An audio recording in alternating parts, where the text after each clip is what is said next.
হাফিজুর রহমান কুয়াকাটা, হাফিজুর রহমান সিদ্দিকী, ভালো চেনবেন তারা, আপনারা সবাই তাকে চেনেন। উনিও ওই এক মায়েরই গর্ভে তার জন্ম হয়েছে, যা তার আপন ভাই হাবিবুর রহমান মিসবা আছে না নাই। আজকে তার ফেসবুকে তার একটা পোস্ট দেখলাম, তিনি মসজিদে একটা বক্তৃতা দিয়েছেন, সুন্দর কথাগুলো বলছে, খুব ভালো লাগছে আমার। একই মায়ের সন্তান, অথচ দুইজনের দুই রকম কথা। হাফিজুর রহমান সিদ্দিকী সাহেব উনি বললেন, আপনাদের বাড়িতে আছে হচ্ছে ছোট ছোট পুতুল আছে, তো সেটা তো ভাস্কর্য, সেটাও মূর্তি, তাহলে এই মূর্তিকে কেন বাধা দেন? এটা ইশারায় মারছে, কথা কয় না কেন? তাহলে এই মূর্তিকে কেন আপনি বাধা দেন? আপনার ঘরেতে আরএফএল কোম্পানির কি আছে, বদনা আছে, বালতি আছে, তাহলে ফেলে দেন না কেন? তাহলে সেটা ফেলে দেন, এগুলো কাদিয়ানীদের জিনিস, ফেলে দেন। তাহলে এটা দিয়ে বোঝাচ্ছে যে এটা করেন, এটা করেন, ঘরের মধ্যে পুতুল রাখেন, তাহলে কেন মরে মরে মূর্তি হবে না? তারপর মুখে বলেন না, কিন্তু মনে মনে বলে মূর্তি হোক, আমি যেন একটু উপকার পাই, সরকারের পক্ষে কথা কয় না কেন? এটাই তো উদ্দেশ্য। আপন ভাই হাবিবুর রহমান মেজবা তিনি একই কথা বললেন, শুনবেন না ভাই? তিনি বললেন যে ভাই আপনি আওয়ামী লীগ করতে পারেন, তাই বলে কি আপনি ইমান বিকিয়ে দেবেন, ইমান বিসর্জন দেবেন? আপনি বিএনপি করতে পারবেন, তার আপনি জামাত করতে পারেন, আপনি যে দলই করেন না কেন, তাকে ইমান বিক্রি করে দেবেন আপনি? এটা সাংঘর্ষিক কেন হবে? একদিকে ইসলাম আর একদিকে আপনার দল, এটা তো এক সাংঘর্ষিক হতে পারে না। ইসলাম এক জিনিস, দল আর এক জিনিস। আপনি দল করতেছেন, আপনি না বুঝে যেটা করেন সেটা করতে পারে, করছেন, কিন্তু আপনি ইমান কেমনে বিকিয়ে দেন? মূর্তি স্পষ্ট দলিল, কেউ ভাস্কর্য বানাক আর মূর্তি বানাক একই জিনিস, পার্থক্য একটু আছে। পার্থক্য কি শুনবেন? মূর্তি বানানো হয় দেবতা, মানে হিন্দুরা পূজা করার জন্য, সেটা বানায় মাটি দিয়ে, পিছনে ঢোকায় হলো বাঁশ, আর ভাস্কর্য বানায় সেটা বানায় পাথর দিয়ে, আর পিছনে ঢোকায় হলো রড। কথা বলে না কেন? এতটুকুই পার্থক্য, ঠিক না ভাই? একটা ঢোকায় বাঁশ আর একটা ঢোকায়, পার্থক্য তো এটাই ছাড়া আর কোনো পার্থক্য আছে? ওটাও মূর্তি, এটাও ভাস্কর্য। মানে ওরা বুঝাতে চায় যে হুজুর মদ খাওয়া হারাম, কিন্তু এটা মদ না হুজুর, এটা হুইস্কি খান। কথা বলে না? আমার কথা কি বুঝতে অসুবিধা হচ্ছে? শিক্ষিত লোক ভালো বুঝতেছে, যুবকরা হাসতেছে, তার মানে যুবকরা ভালো বুঝছে এটা মদ না ভাই, এটা হলো হুইস্কি। কথা বলে না কেন? এটা খাইলে অসুবিধা? আরে বেটা পাগলে পাইছে তোমারে, তুমি আলু বুঝাও আর তুমি কি বুঝাও? আমরা হুজুররা কি বুঝি না? হুজুররা সব বোঝে। হুজুরদের দৌড় খালি মসজিদ পর্যন্ত না, হুজুররা টেকনাফ থেকে তেতুলিয়া নয়, হুজুররা বাংলার জমিন থেকে সিদরাতুল মুনতাসা দিয়ে আরশ আজিম পর্যন্ত জ্ঞান রাখে। কথা বলেন ঠিক কিনা? হুজুররা এই তেঁতুল পাতা, আম পাতা, জোড়া জোড়ার জ্ঞান শেখে না, তারা শেখে শরিয়াতে আল্লাহ আর রসইতে ইসলাম শেখে, আর তোমরা শেখো শরিয়াতে আম আর রসইতে ইলিশ মাছ। কথা বলেন ঠিক কিনা? এগুলো শেখে না, এই জ্ঞান শেখে না। তারা হাট্টিমাটিম টিম, মাঠে পারে ডিম, তাদের খাড়া দুটো শিং, মিথ্যা শিক্ষা দেওয়া হচ্ছে। কথা বলে? আমি ছোটবেলায়, আমি যখন সর্বপ্রথম আমার লাইফ, আমার একটু পরিচয়টা দেওয়া দরকার।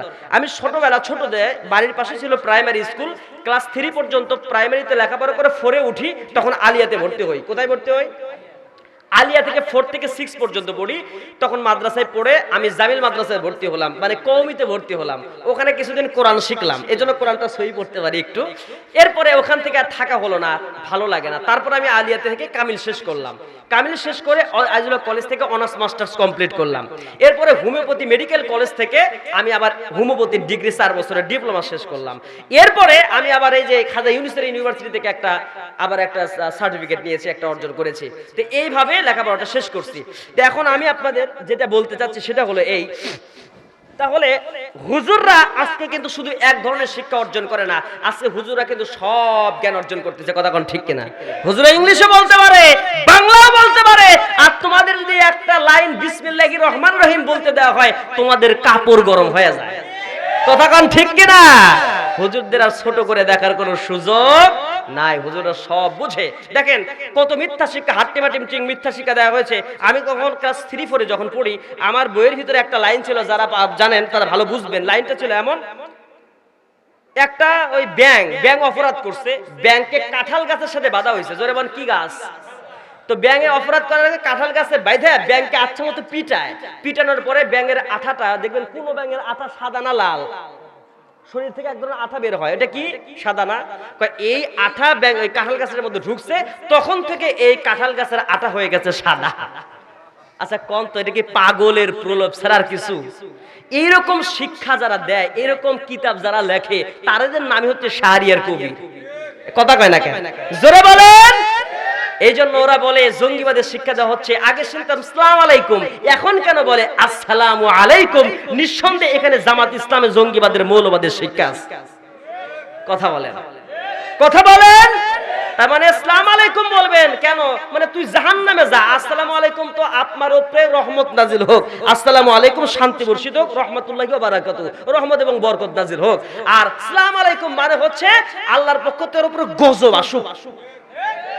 অর্থটা বিক্রিয়ে যাচ্ছে না, বিকৃত হচ্ছে না? ওরা এটা শিক্ষা দিয়ে তাদের গজব আসুক, ওরা সহি জিনিস পছন্দ করে না।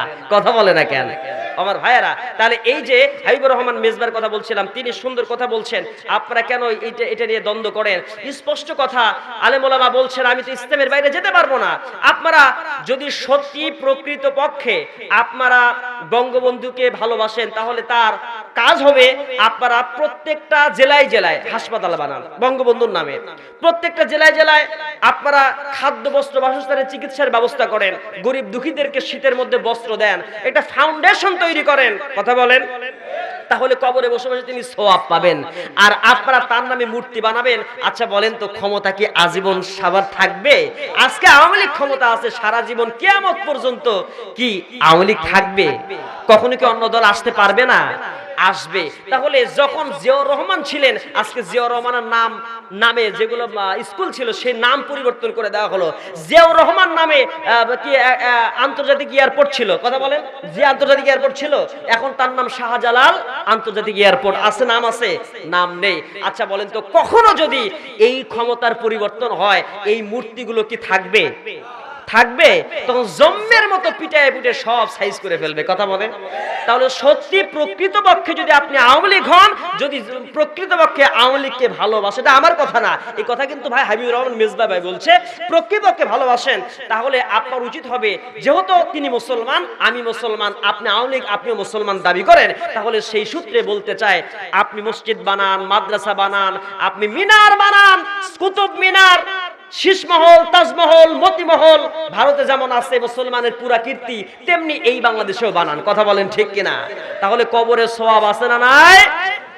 কষ্ট হচ্ছে আপনাদের, আলোচনা একটু লম্বা হয়ে গেল তাই না আমার ভাইয়েরা? তাহলে এইভাবে তিনি বুঝাইছেন। তাহলে দেখেন, একই মানে জায়গার তৈরি, এক পেটে থেকেই হয়েছে। একজনের কথা মুনাফিকের মতো, আর একজনের কথা ইমানদারের মতো।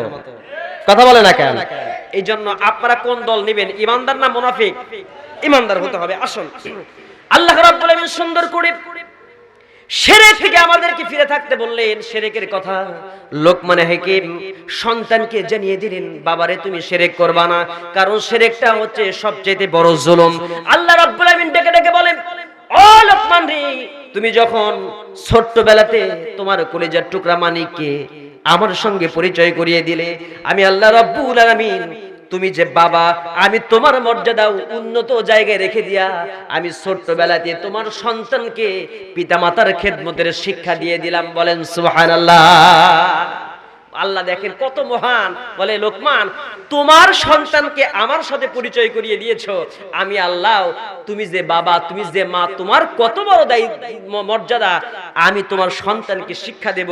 সেই জন্য আল্লাহ পরবর্তী আয়াত নাজিল করে জানিয়ে দিয়েছেন, সেই সুন্দর করে সেই কথাটা জানিয়ে দিয়েছেন। কি শুনবেন না আপনারা?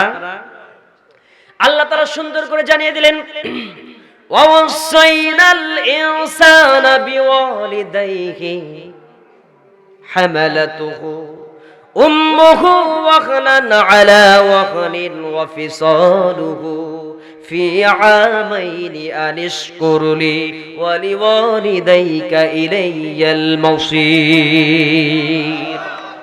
ووصينا জোর তাগিদ দিয়ে বলা হচ্ছে, ইনসান মানুষদেরকে বলা হচ্ছে, বিওয়ালিদাইহি, তোমাদের যে পিতামাতা আছে, পিতামাতার সঙ্গে জোর তাগিদ দিয়ে আল্লাহ বলছেন সদাচরণ করো, ভালো আচরণ করো। হামালাতুহু উম্মুহু ওয়াহানানা আলা ওয়াহনিন, হামালাতুহু পেটের মধ্যে ধারণ করেছেন মা, 10 মাস 10 দিন পেটে ধারণ করেছেন সন্তানকে। ওয়াহানানা আলা ওয়াহনিন, কষ্টের পরে কষ্ট সহ্য করে। আর কি করেছেন? ফিসালুহু ফি আমাইন, আর 2 বছর তাকে দুধ পান করানো হয়েছে। এই জন্য কি করতে হবে? আনিশকুরলি, ও সন্তানরা তোমরা আমি আল্লাহর কৃতজ্ঞতা প্রকাশ করো, প্রশংসা করো।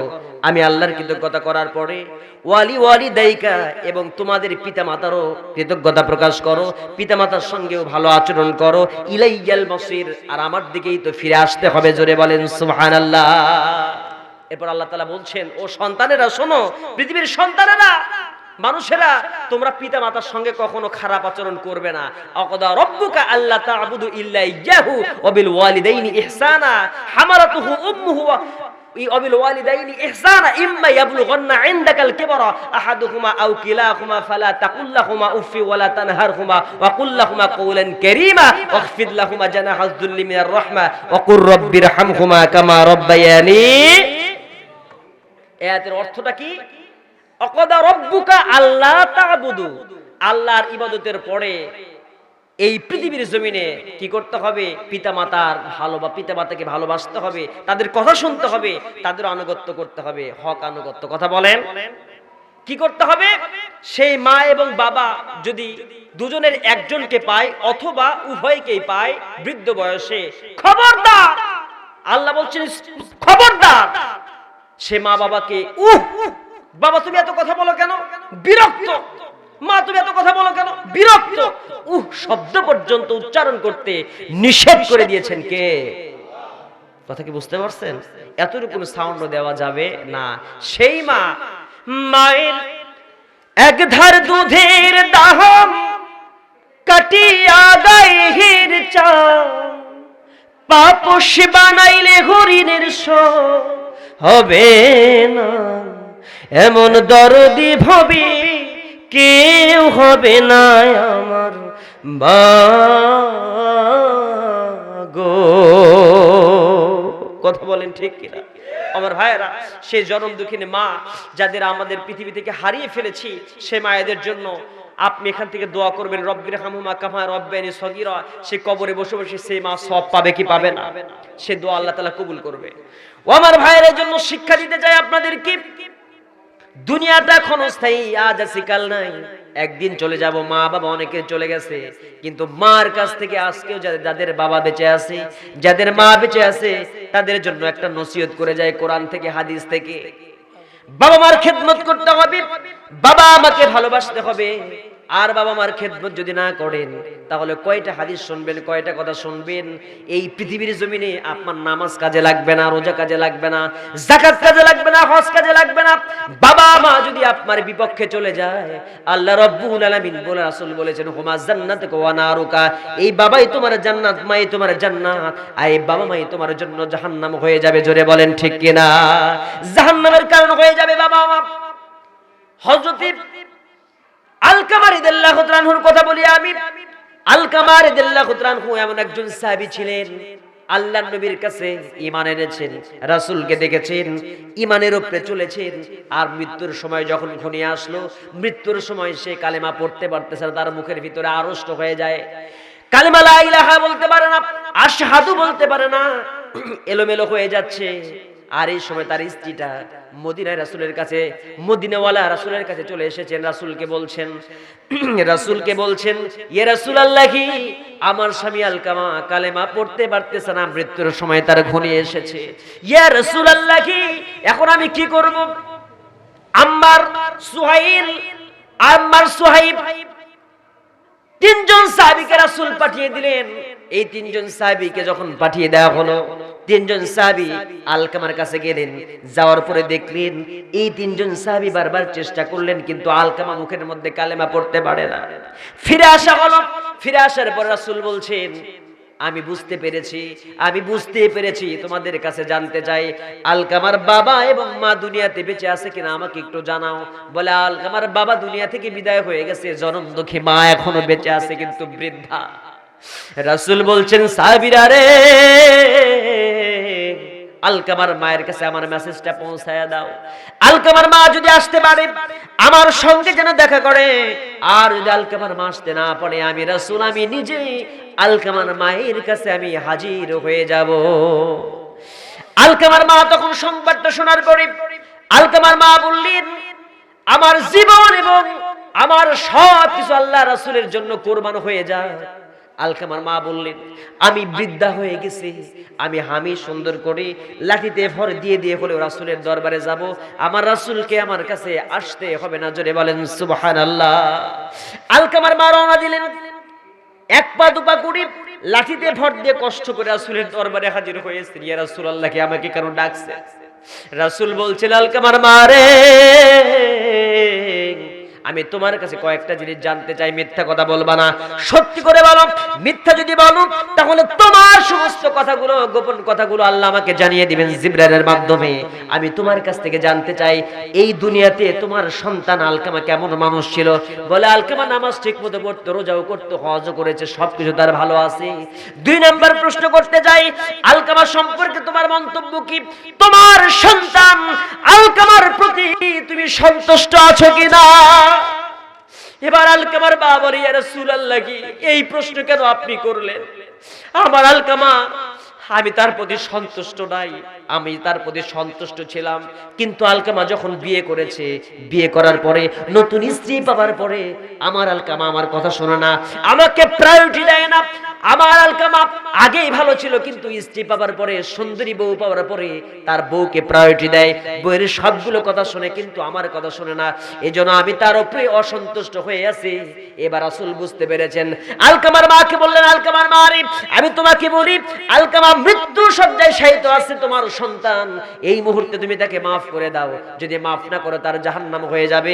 কিন্তু আলকামার মা অনর অটল সুদৃঢ় রইলেন, বললেন, ইয়া রাসূলুল্লাহ, কি অন্য সব কথা মেনে নেব, কিন্তু আমি আমার আলকামাকে মাফ করতে পারবো না। কি অন্তরে ব্যথা দিয়েছে, অন্তরের মধ্যে কি দাগ কেটে গেছে, আলকামার মা মাফ করছে না। হযরত বেলালকে বলা হলো, বেলাল রে, তালহাকে বলা হলো, তালহা রে, একটু লাকড়ি সংগ্রহ করো আর আগুন সংগ্রহ করে আনো। অনেকগুলো লাকড়ি এবং আগুন নিয়ে এসে লাকড়িতে আগুন দিয়ে জ্বালায়া দাও। আলকামার মা দাঁড়িয়ে থেকে বলছি, ইয়া রাসূলুল্লাহ, কি আপনি কেন লাকড়ি সংগ্রহ করতে বললেন? আমি তো বুঝলাম না। বলে, লাকড়ি সংগ্রহ করতে বলে, কাঠ সংগ্রহ করতে বলি করনি, এই আগুন ধরে দিয়ে এই লাকড়ির উপরে আলকামাকে রাখবো, আর আপনার সামনে আলকামাকে জ্বালিয়ে পুড়িয়ে শেষ করে দেব। ইয়া রাসূলুল্লাহ, আমি যদিও আলকামাকে মাফ করি নাই, কিন্তু হুজুর গো, আমার সন্তান মানি কলিজার টুকরা সন্তানকে মায়ের সামনে যদি আগুন দিয়ে পুড়িয়ে দেন, এটা পৃথিবীর কোনো মা সহ্য করতে পারবে না। কিন্তু আলকামার মা, তুমি তো আমার কথা বুঝলা না, এটা তো দুনিয়ার আগুন, কিন্তু জাহান্নামের আগুন দুনিয়ার আগুনের চাইতে 70 গুণ বেশি তেজওয়ালা।